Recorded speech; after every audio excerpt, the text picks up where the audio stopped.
Hello to everyone, welcome to my channel beauty tips. इबरत के लिए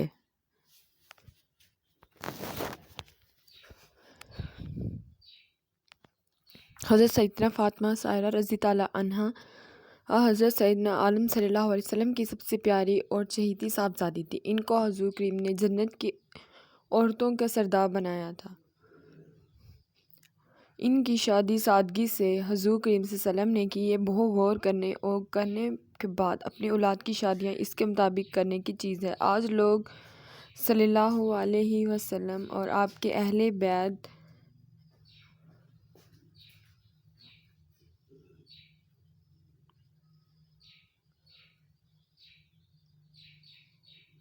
मोहब्बत के बड़े दावे करते हैं, लेकिन इनके इंतबा इक़दार को अपनी ख़ानदान की ज़िल्लत और आर समझते हैं।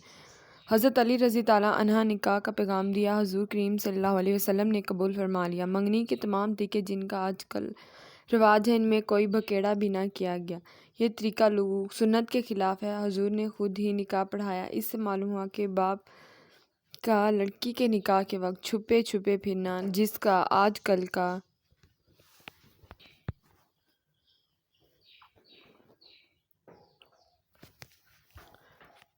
दस्तूर है, ये भी हुज़ूर करीम सल्लल्लाहु अलैहि वसल्लम के तरीके के ख़िलाफ़ है। बेहतर यह है बाप खुद अपनी लड़की का निकाह पढ़ाए। महर भी थोड़ा सा मुकर्रर किया गया। हज़ारों रुपए हुए जो मरमन मुकर्रर करना और भी फ़ख्र बाई जताने के लिए फिर अदा ना करना, इसमें हुज़ूर करीम सल्लल्लाहु अलैहि वसल्लम का इत्तबा कहाँ से है। जो लोग महर ज़्यादा बांध देते हैं फिर उन्हें अदा नहीं करते, वो क़यामत के रोज़ बीवी के कर्ज़दार में होंगे।